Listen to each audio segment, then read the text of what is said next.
Hello, riveting కోసం drill గురించి ఈ సెషన్కు స్వాగతం. సెషన్తో ప్రారంభిద్దాం. ఈ సెషన్ యొక్క లక్ష్యాలను చూద్దాం. ఈ సెషన్ ముగింపులో మీరు వీటిని చేయగలరు. ల్యాప్ మరియు బట్ రివిట్ జాయింట్ కోసం లేఅవుట్ స్పేసింగ్ సిద్ధం చేయండి. డ్రాయింగ్ ప్రకారం డ్రిల్ రంధ్రాలను మార్క్ చేయండి. షీట్ మెటల్ యొక్క క్లాంపింగ్ మరియు పంచింగ్ చేయండి. పోర్టబుల్ డ్రిల్లింగ్ యంత్రాన్ని ఉపయోగించి రంధ్రం యొక్క డ్రిల్లింగ్ చేయండి. ముందుగా రివిట్ అంటే ఏమిటో తెలుసుకుందాం. రివిట్ అనేది 2 లేదా అంతకంటే ఎక్కువ మెటల్ షీట్లను కలపడానికి ఉపయోగించే శాశ్వత మెకానికల్ ఫ్యాస్నర్. తరువాత డ్రిల్లింగ్ అంటే ఏమిటో చూద్దాం. డ్రిల్లింగ్ అనేది ఘన పదార్థాలలో రంధ్రాలు చేయడానికి తిరిగే కటింగ్ సాధనం ద్వారా నిర్వహించబడే మెటల్ కత్తిరించే ప్రక్రియ.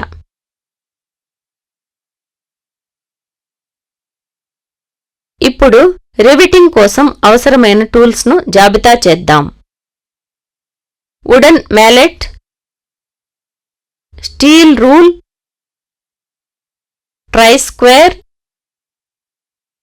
Straight snip, scriber, C clamp, centre punch,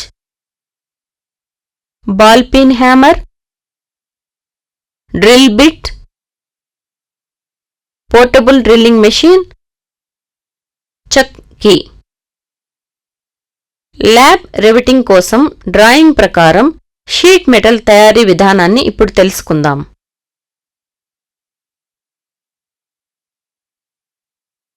.2 mm మందం గల GI షీట్ అని కూడా పిలువబడే గాల్వనైజ్డ్ ఐరన్ షీట్ను సెలెక్ట్ చేసుకోండి.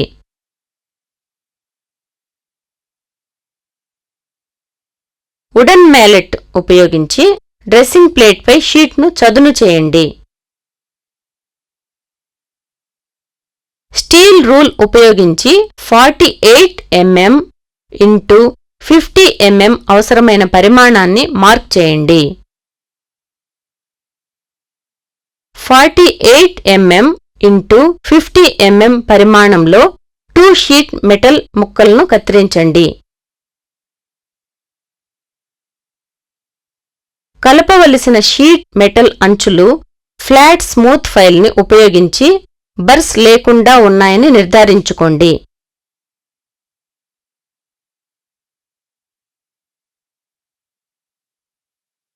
తరువాత ల్యాబ్ జాయింట్ల కోసం రివిట్ రంధ్రాల కోసం లేఅవుట్ స్పేసింగ్ను సిద్ధం చేసే విధానాన్ని తెలుసుకుందాం. కలపాల్సిన షీట్ మందం అంటే టీకి సంబంధించి రివిట్ వ్యాసం అంటే డి లెక్కించండి. రివిట్ యొక్క వ్యాసం D = 2.5 × T. షీట్ అంటే T మందం 1.2 mm అని మాకు తెలుసు. = 2.5 × 1.2 mm = 3 mm. రివిట్ హోల్ వ్యాసానికి 0.2 mm అలౌన్స్ ఇవ్వవచ్చు మరియు 5 రివిట్ రంధ్రాలు వేయాలి.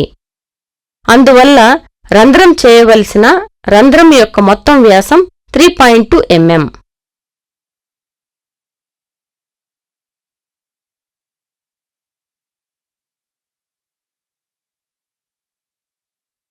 స్క్రైబర్ని మరియు ట్రై స్క్వేర్ ఉపయోగించి ముఖం C నుండి ముఖం A పై 6 mm లైన్ మార్క్ చేయబడింది.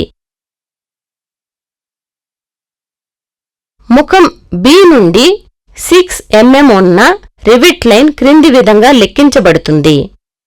ముఖం B నుండి రివిట్ లైన్ దూరం = వ్యాసం అంటే D × 2 = 3 × 2 = 6 mm.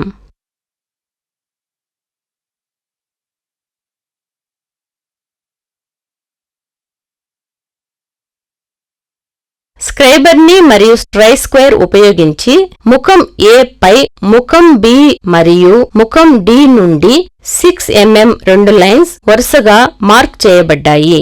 ముఖం B మరియు ముఖం D నుండి initial rivet whole distance equal to వ్యాసం అనగా D into 2 equal to 3 into 2 equal to 6 mm.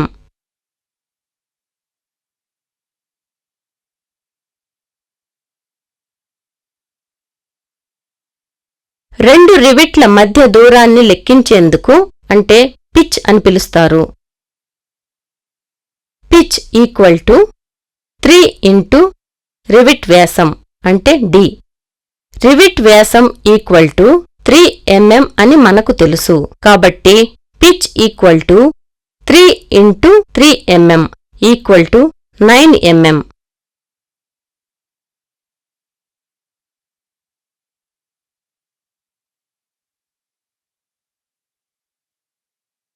Drawing ప్రకారం 5 రివెట్ రంధ్రాలను డ్రిల్లింగ్ చేయడానికి షీట్ యొక్క ఎత్తు 2D plus 3D plus 3D plus 3D plus 3D plus 2D equal to 6 plus 9 plus 9 plus 9 plus 9 plus 6 equal to 48 mm. Sheet అంచు నుండి overlap లైన్కు దూరం rivet యొక్క వ్యాసం కంటే 4 రెట్లు ఉంటుంది. ఇది 4 into 3 mm equal to 12 mm.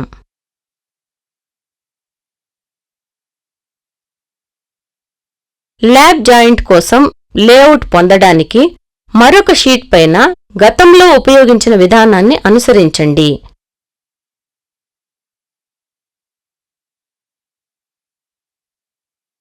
Try square మరియు స్క్రైబర్ని ఉపయోగించి ల్యాబ్ జాయింట్ కోసం సిద్ధం చేసిన లేఅవుట్ ప్రకారం షీట్లపై డ్రిల్ చేయాల్సిన రంధ్రాలను మార్క్ చేయండి. బట్ జాయింట్ కోసం రివిటింగ్ కోసం డ్రాయింగ్ ప్రకారం షీట్ మెటల్ తయారీ విధానాన్ని ఇప్పుడు తెలుసుకుందాం.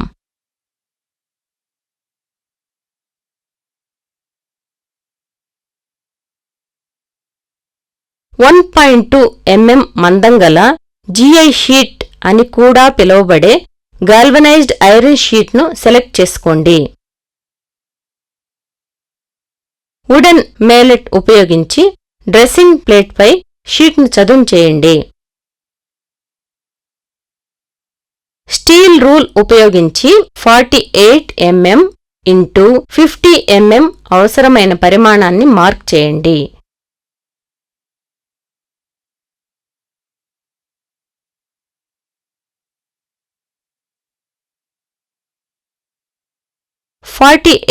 mm ఇంటూ 50 mm పరిమాణంలో 2 షీట్ మెటల్ ముక్కలను కత్తిరించండి.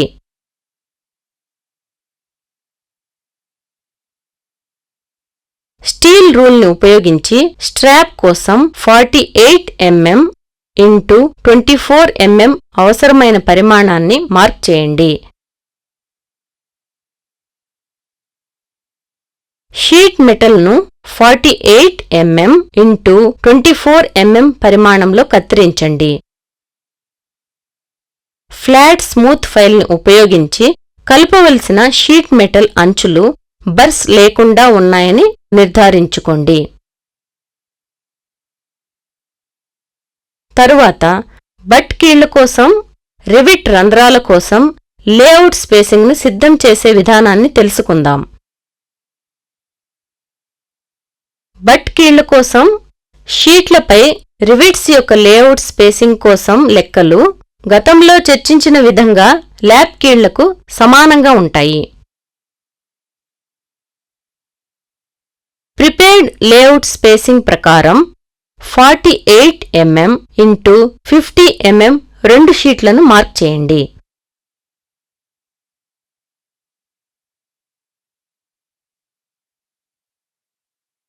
భాగాల అంచులను బట్ జాయింట్లో కలిపి ఉంచడానికి స్ట్రాప్ అని పిలువబడే ఒక ప్రత్యేక మెటల్ పీస్ ఉపయోగించబడుతుంది. జత చేయాల్సిన లోహపు పలకలకు ఒకవైపున స్ట్రాప్ని అందించినట్లయితే దానిని సింగిల్ స్ట్రాప్ అంటారు.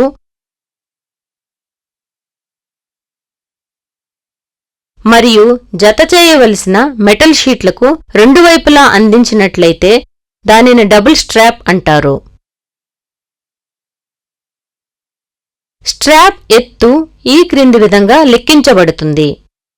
2D plus 3D plus 3D plus 3D plus 3D plus 2D equal to 6 plus 9 plus 9 plus 9 plus 9 plus 6 equal to 48 mm.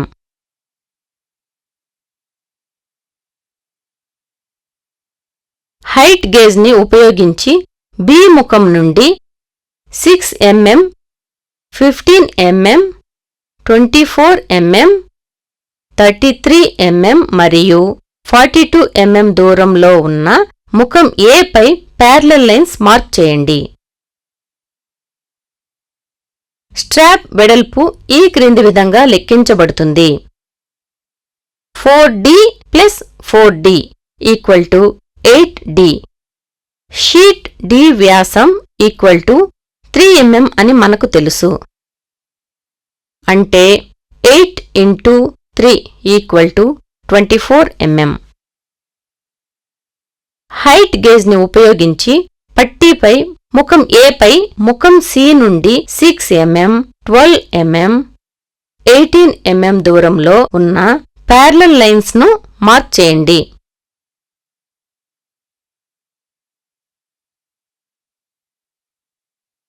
Try square మరియు స్క్రైబర్ని ఉపయోగించి బడ్ జాయింట్ కోసం సిద్ధం చేసిన లేఅవుట్ ప్రకారం షీట్లపై డ్రిల్ రంధ్రాలను మార్క్ చేయండి. ఇప్పుడు మనం సెంటర్ పంచ్ ఉపయోగించి షీట్ మెటల్ క్లాంపింగ్ మరియు పంచింగ్ గురించి తెలుసుకుందాం. క్లాంపింగ్ అనేది కదలిక లేదా విభజనను నిరోధించడానికి, వస్తువులను గట్టిగా పట్టుకోవడానికి లేదా భద్రపరచడానికి ఉపయోగించే ఫ్యాస్టనింగ్ డివైస్. సి క్లాంప్ అనేది చెక్క లేదా మెటల్ వర్క్ పీస్ను పట్టుకోవడానికి సాధారణంగా ఉపయోగించే ఒక రకమైన క్లాంపింగ్ డివైస్.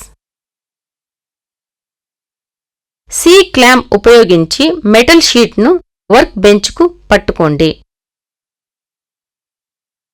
సెంటర్ పంచ్ మరియు బాల్ పిన్ హ్యామర్ని ఉపయోగించి షీట్లపై గుర్తించబడిన హోల్ సెంటర్స్ పై పంచ్ చేయండి.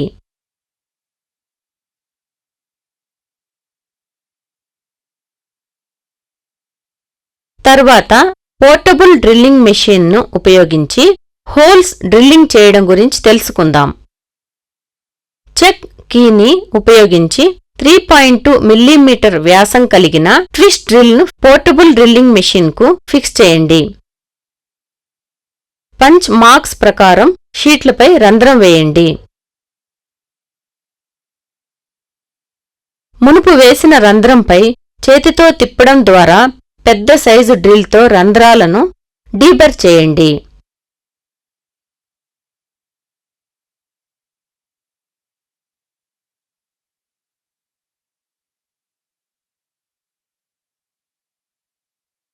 రీక్యాప్ చేయడానికి మేము వీటిని నేర్చుకున్నాము. ల్యాప్ మరియు బట్ రివెట్ జాయింట్ కోసం లేఅవుట్ స్పేసింగ్ సిద్ధం చేయండి. డ్రాయింగ్ ప్రకారం డ్రిల్ రంధ్రాలను మార్క్ చేయండి. షీట్ మెటల్ యొక్క క్లాంపింగ్ మరియు పంచింగ్ చేయండి. పోర్టబుల్ డ్రిల్లింగ్ యంత్రాన్ని ఉపయోగించి రంధ్రం యొక్క డ్రిల్లింగ్ చేయండి. కాబట్టి రివెటింగ్ కోసం డ్రిల్ గురించి అంతే. మీరు అన్ని కాన్సెప్ట్స్ మరియు అధ్యాయాలను అర్థం చేసుకున్నారని ఆశిస్తున్నాను. తదుపరి సెషన్లో కలుద్దాం.